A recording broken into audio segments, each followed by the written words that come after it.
I got laid off from Big Law.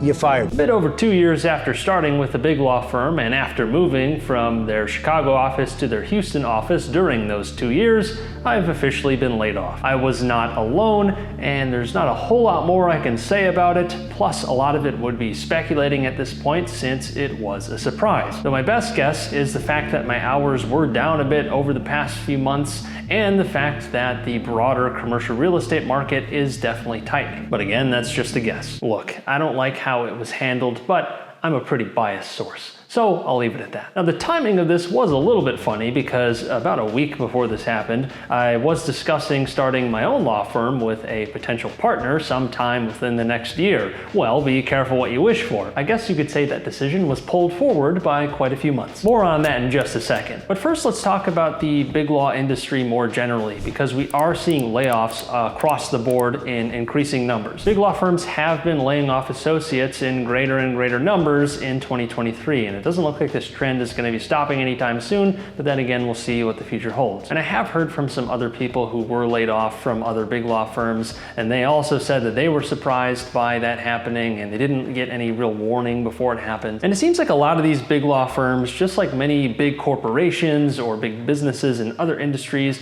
they make these decisions via committee, so it tends to be pretty impersonal for all involved, and it can cause quite a bit of confusion, just like we're seeing with big tech, for example, where thousands of people are being laid off in one swift move, and that's going to cause a lot of turmoil. Now, I'm not saying that's happening at big law firms all over the place, but it could be a start of a trend towards that. And of course, every firm is going to be equipped a bit differently to handle these sorts of issues, so it's not as though this is a diagnosis for all big law firms, but it is a trend that we are seeing. And it does emphasize some key lessons. For one, your job with another person is never 100% guaranteed, even if things are looking good or you haven't got any warnings or negative performance reviews. Whatever the case, there's always a chance that something bad could happen to your job, your department, your company, whatever business you're working for. You never really know what's going to happen. So don't act like that job or that salary is forever guaranteed, because it's not. And relying exclusively on one source of income is a dangerous game for that very reason. You never know when it's going to dry up or get reduced for whatever reason that might be well out of your control. And that's why you always want to have some other option that you can lean on in the event that that main job that you might have goes away. In my case, just some months ago, I bought a carpet and steam cleaning business here in Houston, and it was my side hustle to this point. But because I no longer have the big law job to worry about, that side hustle now can become my main hustle. There's something that I can work on to try and make more money, to try and improve my financial situation, and it doesn't require me to work for a big law firm. And since I've closed on that business, I have discussed with my wife and some close friends about how part of me kind of wanted to get fired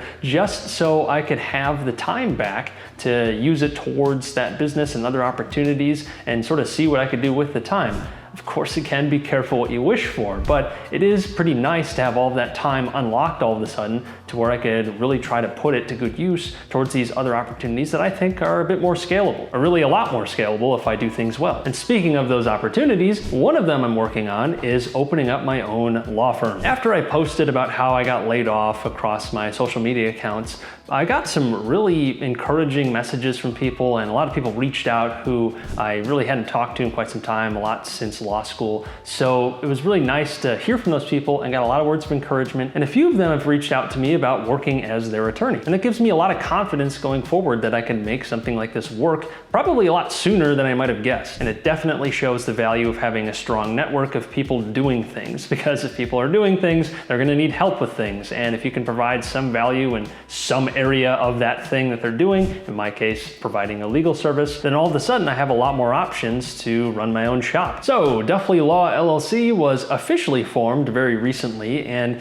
I think by the time this video airs, the duffleylaw.com website should be up by now. And I should be all set up to practice law in the state of Texas, and I'm waiting on some registration things to get registered to practice in Illinois. Even though I am personally licensed in both states, when you form a new entity, there's some extra hoops you got to jump through, which is a little annoying, but we're almost there. But for Texas, I should be good to go, and Illinois should be done pretty soon. I'd mainly be practicing real estate law just as before, and I'd expect to do some other areas as well, depending on client needs, as well as my ability to learn things or address things. Some areas are just going to be so specialized that it's going to be worth just referring it out rather than doing it myself or trying to figure it out. But a lot lot can be figured out, that's for sure. And I'd expect to do some work on the corporate and business side of things as well, in addition to real estate. But like I said, it'll kind of depend on where client needs are. And sometime in the coming months, I would expect to have a partner joining me, but I'll keep you posted there. Whatever the case, I'm definitely excited about this development, and getting laid off really got me thinking a lot more creatively because the pressure was on. I now have all this time back and I want to use it effectively, and I'm trying to go for the opportunities that make the most sense for the long term, while keeping in mind that I do have some short and medium term obligations to keep an eye on. There's going to be a lot to learn, but partly because of that, it should make it a very valuable opportunity to pursue for the long run. So yeah, I got laid off from Big Law, but it might prove to be one of the best things that happens in my career. Though there's a non-zero chance that it's also a disaster. You'll just have to stay tuned. And if you want to stay tuned, be sure to subscribe, and as always, thanks for watching.